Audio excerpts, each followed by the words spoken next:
If you've got multiple computers and monitors, buying a T-Smart KVM switch makes a lot of sense because T-Smart are a brilliant maker of KVM switches, but how do you choose the right T-Smart KVM switch for you? That's what we're going to answer in this video. But firstly, we wanted to briefly recap on what a KVM switch is and how it actually works. So a KVM switch allows you to seamlessly switch between multiple computers and move control from one computer to another. So your keyboard and your mouse and all of your monitors instantly switch from one computer to another. And the way you actually do this is you connect all of your DisplayPort or HDMI cables into a KVM switch, and then you plug in your keyboard and your mouse and your headphone jack and any other peripherals that you need, and then you can seamlessly switch between all your devices by pressing a button on here, or using hotkeys or remote control to actually switch your output between all your different devices. But that's what a KVM switch is it sits in between your monitors and your computers and it helps switch the output seamlessly. Now when it comes to choosing the right KVM switch for your needs, we should firstly explain that the model number of the KVM switch actually means quite a lot. So this particular KVM switch is DKS202-M24. You might think that's a random stream of numbers and letters, but it's actually not. DKS means DisplayPort, so it means that in the back you've got DisplayPorts. So you would use DisplayPorts to actually connect your computers and your monitors to the KVM switch. Although if the model name starts with HKS, then that means HDMI. The next thing is the numbers, so this says 202.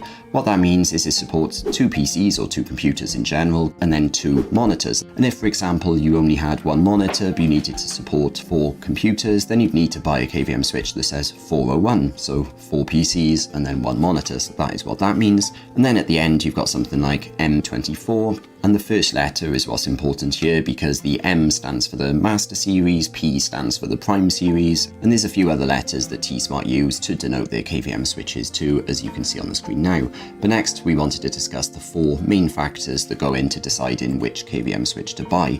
And the first one is how many computers and monitors you have or that you intend to have, because you want to make sure you're future-proofed. If, for example, I knew that in the future I was going to buy another device, maybe another computer or a Steam Deck or something like that, then I'll probably want to buy a KVM switch that supports 3 or more computers, because otherwise, I'm not really future-proofing myself and my 2-computer KVM switch wouldn't be sufficient for my future needs. So you do need to consider what you have right now, but also what you're probably likely to buy in the future, and then buy the right KVM switch for you. The second factor to look at is what connection types my computers and my monitors actually support, because if my computer or my laptop only supports HDMI, maybe they were a little bit older, and then I buy a DisplayPort only KVM switch, that might not be suitable for my needs. And you can buy adapters, HDMI to DisplayPort adapters, but it might be if I know all of my computers or my monitors actually only support HDMI, it might make more sense to buy a HKS KVM switch, because those T-Smart ones actually do support HDMI natively, whereas in my case, my computer and also both my monitors actually have lots of DisplayPort ports available, and so this KVM switch was perfect for me. It starts with DKS, meaning it's DisplayPort only, and then all the connections on the back are DisplayPort, and that is perfect for my needs. Although we should point out that increasingly laptops and some other devices are moving over to USB-C or Thunderbolt support, and in that case you can actually get a cable that's an adapter.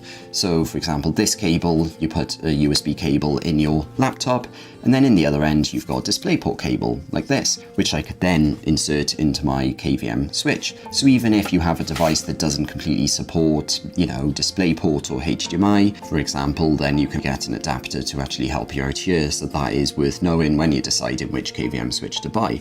The next factor is what resolutions and screen refresh rates or hertz you actually want supported. For example, if your laptop is only 1080p and your computer's a more budget one that only supports 1440p max, then you might not need a KVM switch that supports full 8K resolutions, because that might be overkill for your needs. So getting a 4K resolution supporting KVM switch might be better for you. However, if you do like to game or do content creation at 4K, but sometimes you might want to push the boundaries and test out 8K, then getting one of T-Smart's advanced 8K switches might make a lot of sense. But in addition to the resolution, you also need to look at the refresh rate of your screen and what the KVM switch actually supports. So if you wanted to do 4K gaming at 144Hz, some of T-Smart switches does actually support that, but some of them don't. For example, the Prime series caps out at 4K 60Hz, which is still really, really good and pushing the boundaries quite a lot. But if you know that you need 144 144Hz or 4K, that is another factor to look at. Equally, if you need 8K for your workloads, then getting an M series T-Smart KVM switch, which natively supports 8K at 60Hz, but also falls back to 4K at 144Hz. That might be a better option for you. The fourth factor is any additional requirements you need.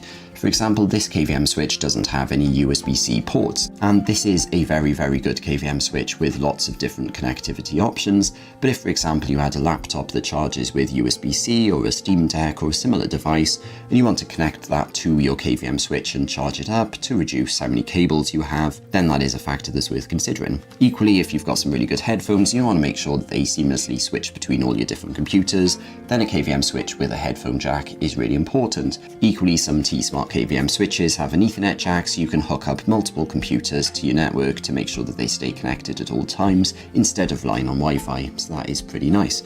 Overall, T-Smart offer loads of different KVMs for every different budget and every different user. If you check out their website, you can see all of the different options available, and there's also a very useful quiz you can check out that you answer different questions and it recommends the best KVM switch for you. So it is worth checking that out, and there'll be links in the description for that. Thanks for watching this video. If you've got any further questions though, please drop us a comment or get in touch with us via our website.